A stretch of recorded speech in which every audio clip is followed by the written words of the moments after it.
आज रातच्याला मी तिथंच तुमची वाट बघेन. तुम्ही या नक्की.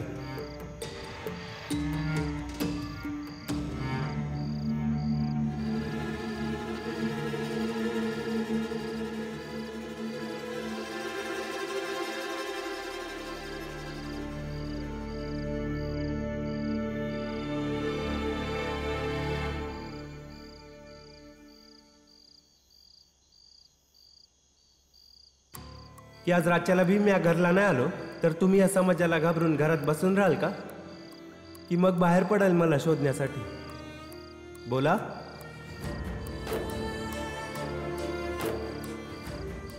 माझं जाणं योग्य आहे की नाही? मी एक विवाहिता आहे.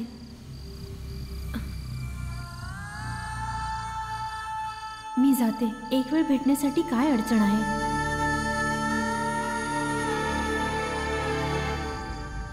नाही, मी नाही जाणार.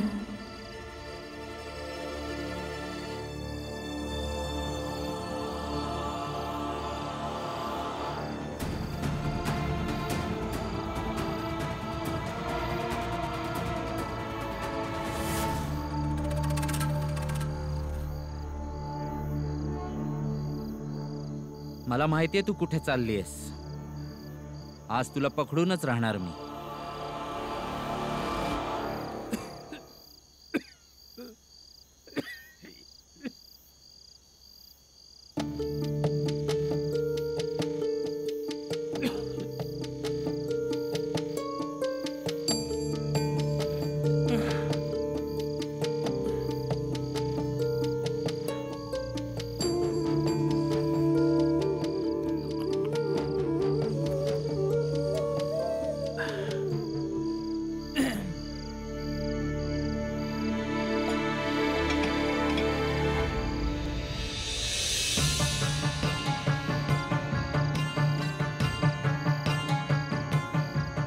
ह्यो बाळा कुठं गेला?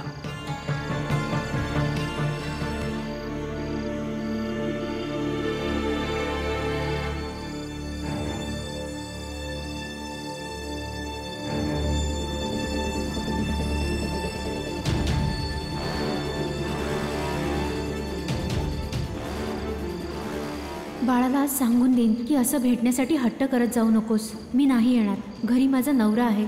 त्याला जर संशय आला ना तर चांगलं नाही होणार, माझ्यासाठी आणि बाळासाठी सुद्धा. आज ही मला फक्त सापडू देच, मग हिला दाखवतो मी.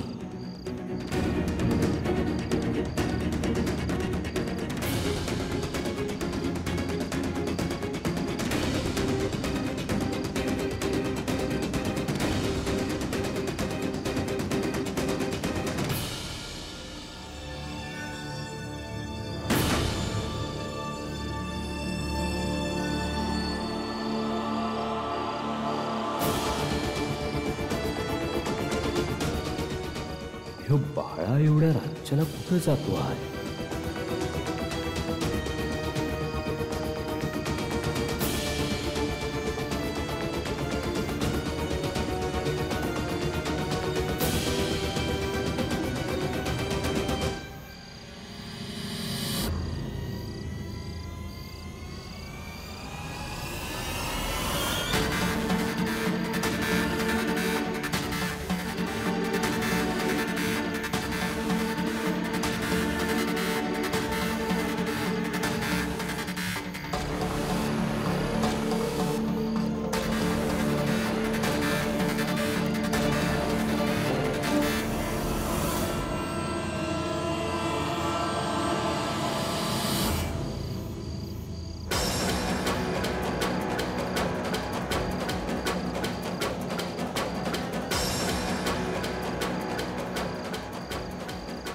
ह्यो रस्ता तर परत घराकडे जातो आहे. या रस्त्यानं हा कुठं जातो आहे?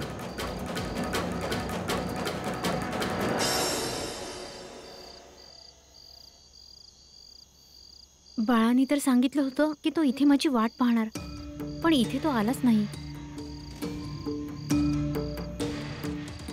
जास्त वेळ मी थांबू शकत नाही. जर कोणी पाहिलं तर खूप मोठं संकट येईल. मला निघायला पाहिजे.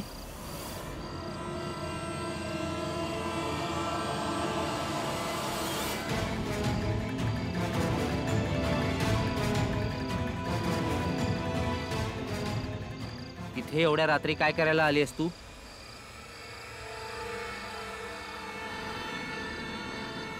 राणी, मी तुला काहीतरी विचारतोय.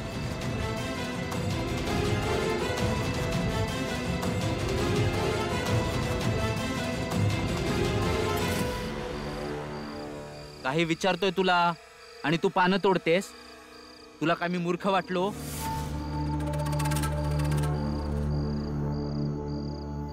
मी इथे पानं तोडण्यासाठीच आली होती.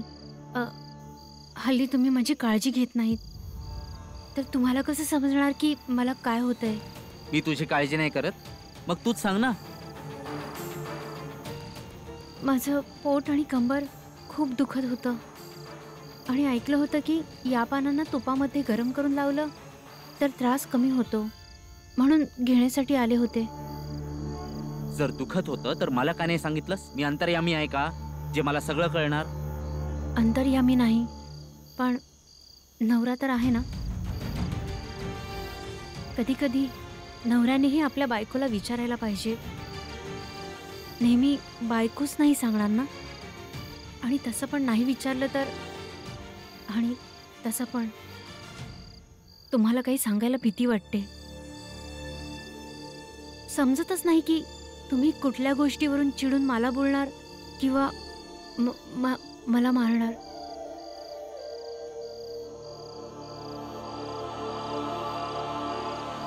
ही पानं तोडायला आली होती आणि मी नको तो विचार करत होतो.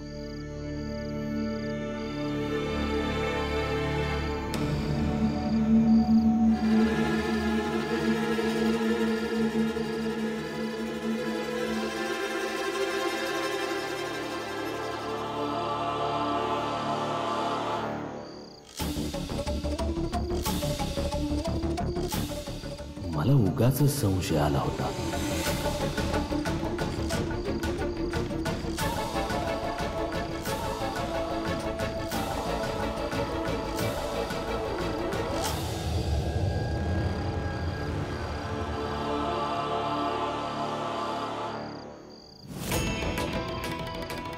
बाबा, मी एवढा येडा नाही की मी पकडला जाईन. मी जसा त्या माणसाच्या बाजूने गेलो तेव्हा मी बघितलं की तो माणूस माझ्याकडे तर बघतच होता, पण माझ्या मागे बी कोणाला तरी बघत होता. तेव्हा मला कळलं की कोणीतरी माझ्या मागे मागे येत आहे आणि तुमच्याशिवाय माझ्या मागे येण्याचं कारण कोणाकडे बी नव्हतं.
काका, हे घ्या, जेवून घ्या. आणि चाय पण. भीमराव, तुम्ही लोक एवढी माझी काळजी करू नका. माहित आहे ना का महाराज आणि त्यांच्या कोणत्याही माणसानं तुम्हाला माझ्या संग पाहिलं तर ते तुम्हाला बी त्रास देणार. काका, तुम्हीच तर म्हणाला होतात ना का तुम्ही आणि आम्ही एकच आहोत. मग तुमची काळजी घेणं, तुमच्याविषयी विचार करणं आमचं कर्तव्य आहे. आणि आमचे बाबा सांगतात की एखाद्याची भूक, तहान आणि निवासची काळजी घेणं हे एखाद्याची काळजी घेण्याची पहिली अट आहे. म्हणून तुम्ही हे जेवण करा आणि चहा बी पिऊन घ्या. तुम्हा दोघांनी समजत का नाहीये? काका, हे घ्या, जेवून घ्या. हां, चहा बी पिऊन घ्या.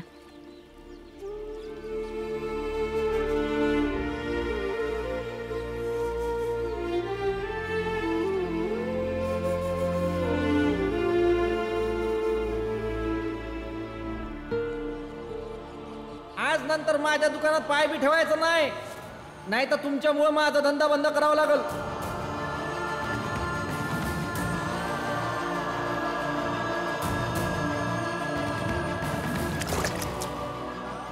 समध्यात आधी याच्या बापानं आमच्या संस्कृती विरोधात बोलायला सुरुवात केली, मग यानं सुरू केलं.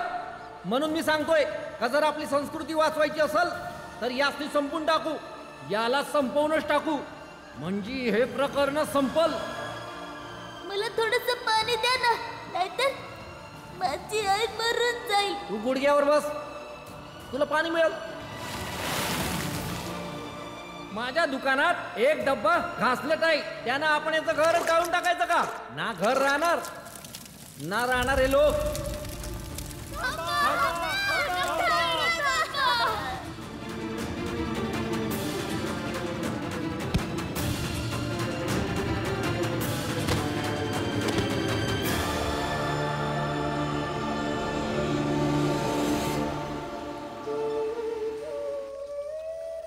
जेवा ना काका, जेवून घ्या. भीमराव, मी आजपर्यंत तुमच्या संग किती वाईट वागलो र, आणि आज तुम्ही माझ्यासाठी जेवण घेऊन आलात. काका, जुन्या गोष्टी विसरून जा आता. होय काका, अन चुका माणसांकडनंच होत्यात ना. आणि जर कोणत्या बी वेळी माणसाला हे समजतं ना की त्यानं जे बी केलं आहे ते चुकीचं केलं आहे, ते चुकीचं होतं, तर ती गोष्ट लई मोठी असते. काका खा ना, काल रातच्याला पण तुम्ही काहीच खाल्लं नाही.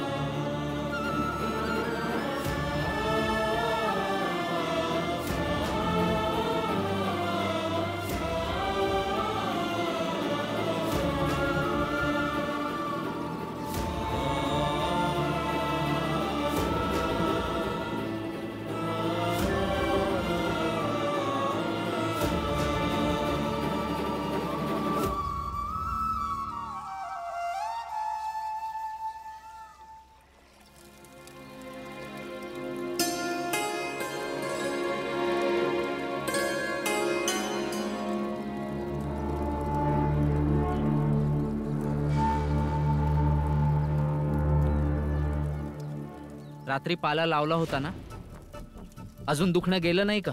उशीरपर्यंत झोपून राहते आणि तुला जराही लाज नाही वाटत की नवऱ्याला कामावर जायचंय आणि आपलं जेवण झालं नाही अजून? आता लगेच बनवून देते.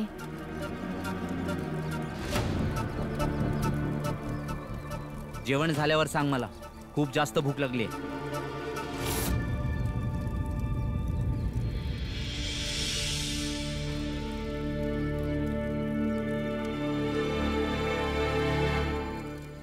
तुम्ही काल तिथं कशाला आलेलं मला भेटाया? माहित नाही. आधी मला या गोष्टीचं उत्तर द्या की तुम्ही तिथे कशाला आलेला? बाळा, मला काम करू दे, माझा हात सोड. नाही बनवू देणार जेवण. आधी सांगा, उत्तर द्या मला.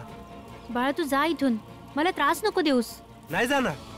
आधी सांगा मला, तुम्हाला मला भेटून कधी बरं नाही वाटलं? सांगा. जसं तुम्हाला बघून मी आनंदी होतो तसं मला बघून तुम्हाला आनंद नाही होत? सांगा ना, होतो की नाही आनंद? सांगा. हो, होतो.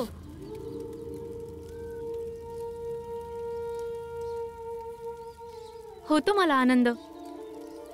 जेव्हा पहिल्यांदा तू माझा जीव वाचवला होता तेव्हापासून तू मला आवडतोस.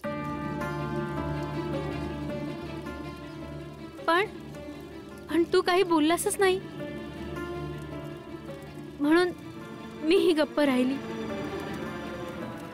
घाबरत होती की मी एक विधवा आहे. तुला कसं सांगितलं असतं? मी आधीच जगाच्या ठोकरा कमी खाल्ल्या नाहीत आणि आता या गोष्टीला घाबरते की मी विवाहित आहे, माझा नवरा आहे. म्हणून यानंतर आपण नाही भेटायचं.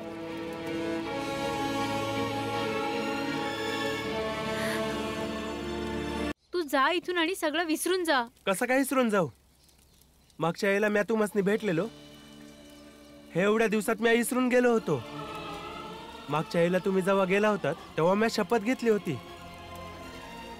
की तुमची कधी बी आठवण नाही काढणार. पर आता तुम्ही स्वतः इथे आलात.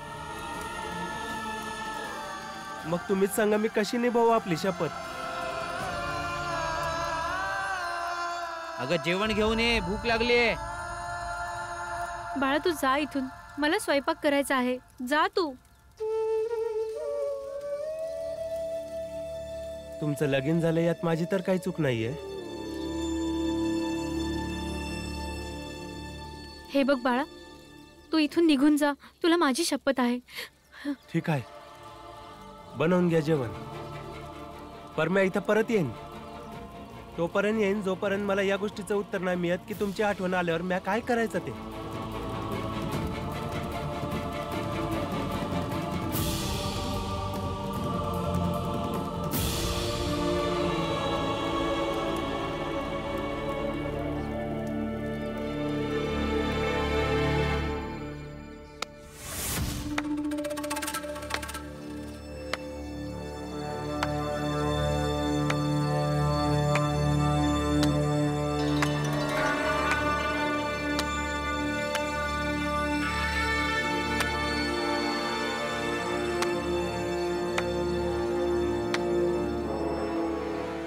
वा, खूपच छान सुरू आहे.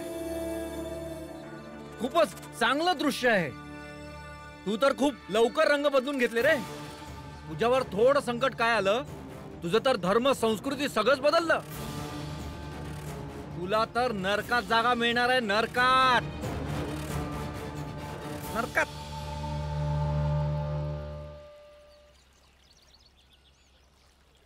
शेठजी, तुम्हाला नरकाचा अर्थ तरी ठाव आहे का?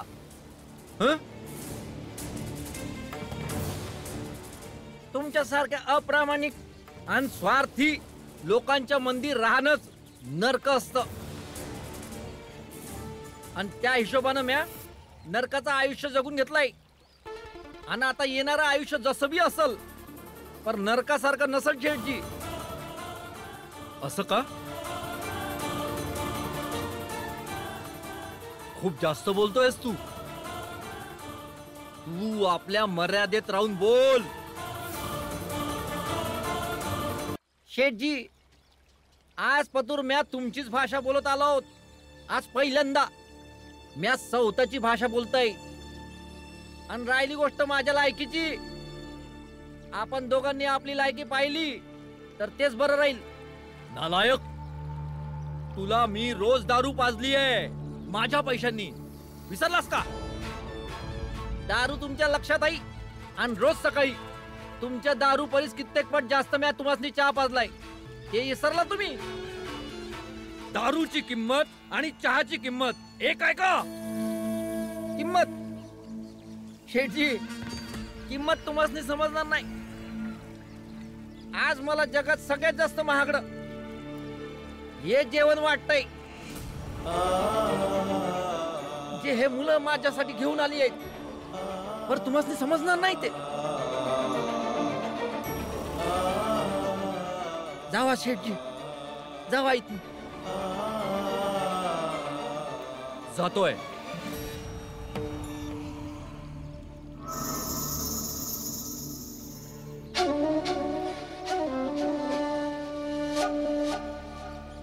आतापर्यंत आमच्या समाजाचे लोक तुझ्या कामामुळे तुझा राग करतात. उद्या जर त्या लोकांनी तुझ्या कुटुंबाला जाळलं ना, तर रडू पडू नकोस. कारण आत्ताच्या आता मी सगळ्यांना जाऊन हेच सांगणार आहे की मंगेशनी भीमरावचं शिवलेलं अन्न खाल्लं आहे. आणि त्यानंतर जर तुझं घर तुझ्या शेजाऱ्यांनी जाळलं नाही ना, तर माझं नाव ही शेठ धनसुखलाल नाही. महाराजांना शेठजीच्या कारस्थानापासून चायवाल्या काकाला कसं वाचवायचं